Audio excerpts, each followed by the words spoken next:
வணக்கம். மந்த்ரா டிவி அன்பர்களுக்கு என் அன்பான வணக்கம். தொடர்ந்து இந்த சேனலுக்காக நீங்கள் கொடுத்து வருகின்ற ஆதரவுக்கு கோடான கோடி நன்றி. தொடர்ந்து இந்த சேனலை பாருங்க. இதில் வருகின்ற கருத்துக்கள், ஜோதிட பதிவுகள், ஜோதிட கருத்துக்கள் உங்கள் வாழ்விற்கு ஒரு வெளிச்சமாக நிச்சயமாக அமையும். தொடர்ந்து ஆதரவு தாருங்கள், பாருங்கள். இன்னைக்கு பார்க்க இருக்கிற தலைப்பு 40 வயதிற்கு மேல் வெற்றியை தரும் ஜாதகம் இதுதான். அப்படி என்ன சார் 40 வயதுக்கு மேல வெற்றி தரக்கூடிய ஒரு ரூல் இருக்கா ஜோசியத்துல? இருக்கு. இது எல்லாமே எங்களுடைய குருமார்களால் எனக்கு கிடைக்கப்பட்டது. இதுல என்னுடைய அனுபவம், நான் பார்த்து கேட்ட விஷயங்களையும் இணைச்சுதான் நான் சொல்றேன். இது நான் கண்டுபிடித்தது அல்ல, எல்லாமே என் குருமார்களால் எனக்கு கிடைச்சதுதான். அதை நீங்க புரிஞ்சுக்கணும். அதோட நான் பார்த்து எளிமையா எனக்கு தெரிஞ்ச விஷயங்களை நானும் ஒன்றிணைச்சு நான் உங்களுக்கு சொல்றேன். இதான் உண்மை. நான் பார்த்த ஜாதகங்களை வச்சு இது நிறைய பேருக்கு நிறைய விஷயங்கள் தெரியாம இருக்காங்க. அதெல்லாம் தெரிஞ்சுக்கணுங்கிற நோக்கத்திலையும் இந்த சேனல்ல நம்ம நிறைய விஷயங்கள் கொடுத்துருக்கோம். அப்படி எப்படி சார் 40 வயசுக்கு சார் நான் என்ன சொல்றேன்னா, நீங்க 40 வயசுக்கு மேல நகர்வு இருக்கும்போது உங்களுக்கு உபஜயஸ்தானத்தில் இருந்து ஒரு கிரகம் திசை நடத்தினால் நிச்சயமாக உங்களை வாழ்க்கையில் உயரத்தை நோக்கி பயணிக்க வைக்கும். அது என்ன தசை புத்தி வேணாலும் இருக்கும். கெட்டதா இருந்தா கம்மியா இருக்கும், நல்லதா இருந்தா அள்ளி வீசிடும். இதுல மாற்றுக்கிறதுக்கு இடமே கிடையாது. இந்த ரூல் நீங்க எழுதி வச்சுக்கங்க, எழுதி கொடுத்துடலாம். இதுதான் உண்மை. இது நீங்க சோதிச்சு பார்த்துக்கங்க உங்க ஜாதகத்தை வச்சு. வெற்றியின் அளவீடுகள் முன்ன பின்ன இருக்கு அப்படிங்கிறது தான் இதுல வித்தியாசம், அவ்வளவுதான். அப்போ உபஜயஸ்தானம்னா என்ன சார்? முதல்ல உபஜயம்னா என்ன அப்படின்னா, வெற்றிக்கு பக்கத்துணையாக இருக்கின்ற பாகங்கள் 12 கட்டம். இதுல கேந்திரங்கிறோம், திரிகோணங்கிறோம், 6ஆம் இடம்ங்கிறோம், 8ஆம் இடம்ங்கிறோம், 12ஆம் இடம்ங்கிறோம், உபஜயஸ்தானம்ங்கிறோம், மூலத்திரிகோணம்ங்கிறோம், ஆட்சி உச்சம்ங்கிறோம், நீச்சம்ங்கிறோம். எவ்வளவு விஷயம் பேசுறோம் பாருங்க. அப்போ இதெல்லாம் நம்ம ஜாதகப்படி எப்படி இருக்கும், நம்ம எப்படி அப்ளை பண்றது அப்படிங்கிறதா குழப்பமா இருக்கு சிலர். அதை தான் நம்ம எளிமையா கொடுக்குறோம்.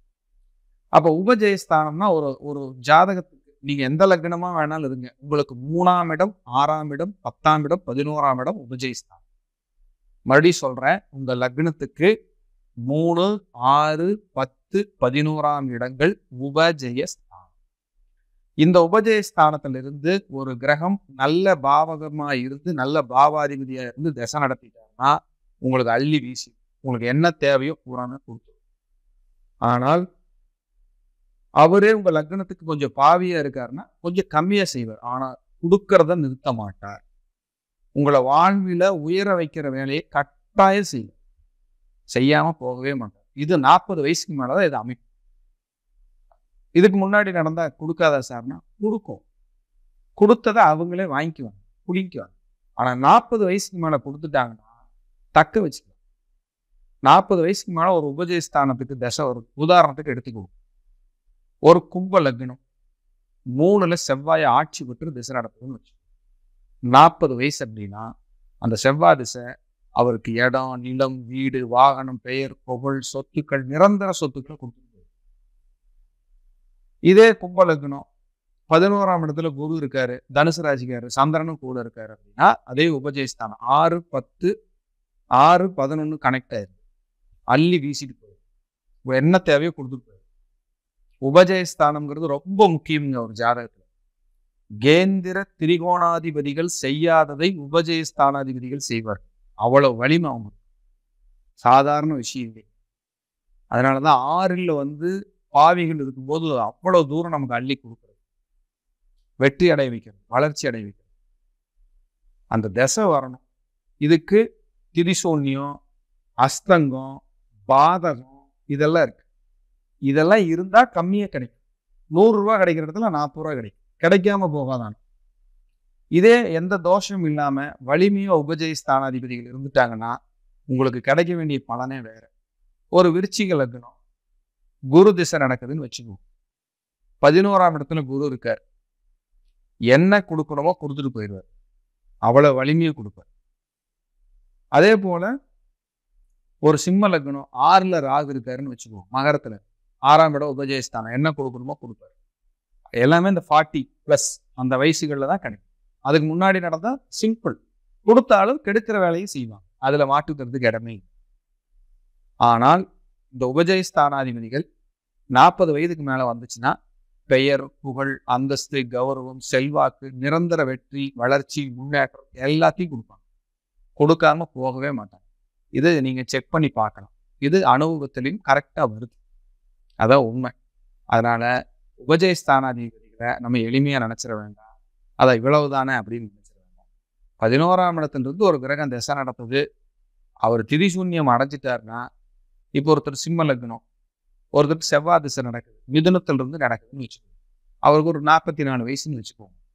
அவரு எனக்கு செவ்வாய் திசை நடக்குது அப்படின்னா அவருக்கு கிடைக்கும் எல்லாமே கிடைச்சிட்டு தான் இருக்கும்.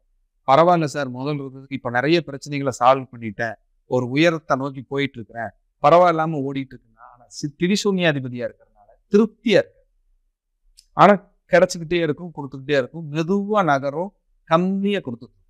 ஆனா அந்த உபஜயஸ்தானாதிபதி அவருக்கு ஒரு திருப்தியா இருக்கும். இந்த திசை நமக்கு மோசம் இல்லை, நம்ம அப்படியே ஓடிடலாம், நகர்ந்துடலாம் அப்படிங்கிற எண்ணத்தையும் சிந்தனையும் கட்டாயம். அப்ப உபஜயஸ்தானாதிபதிகள் அப்படிங்கிறது சாதாரண விஷயம் அல்ல.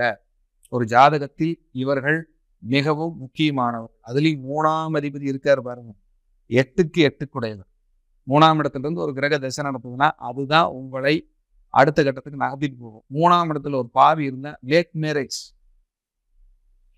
3ஆம் இடத்துல ஒரு பாவி இருந்தா லேட் மேரேஜ். 3ஆம் அதிபதி வலுத்து 3ல் ஒரு சுபர் இருந்தா இளமையில் திருமணம். இதை கொடுத்துட்டு போயிட்டே இருக்கு. எது எப்படி சார் 3ஆம் பாவத்தை சொல்றீங்க? 8ஆம் இடம் 3ஆம் இடம் தான் சார் கழுத்து. தாலி கட்டுறது எங்க கட்டுறோம்?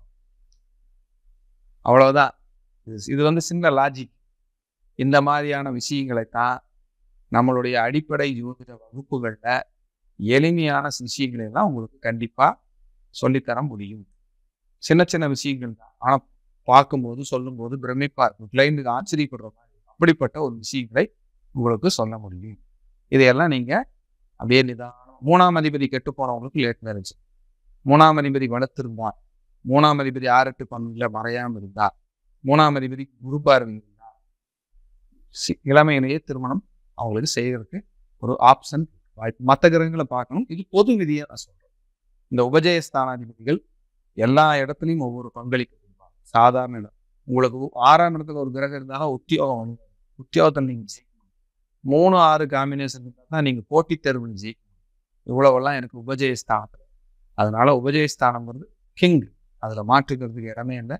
இது ஒரு சின்ன விஷயம், தெரிஞ்சுக்கணுங்கிறதுக்காக இந்த பதிவு பண்ணியிருக்கேன். மீண்டும் ஒரு நல்ல பதிவு சந்திக்க, அதுவரை உங்களுக்கு தற்காலிகமாக விடைபெறுவது அவினாசி ஜோதிடம். நன்றி, வணக்கம், வாழ்க வளம். தொடர்ந்து இந்த சேனலுக்காக நீங்கள் கொடுத்து வருகின்ற ஆதரவிற்கு கோடான கோடி நன்றி. தொடர்ந்து இந்த சேனலை பாருங்க. இதில் வருகின்ற கருத்துக்கள், ஜோதிட பதிவுகள், ஜோதிட கருத்துக்கள் உங்கள் வாழ்விற்கு ஒரு வெளிச்சமாக நிச்சயமாக அமையும். தொடர்ந்து ஆதரவு தாருங்கள், பாருங்கள்.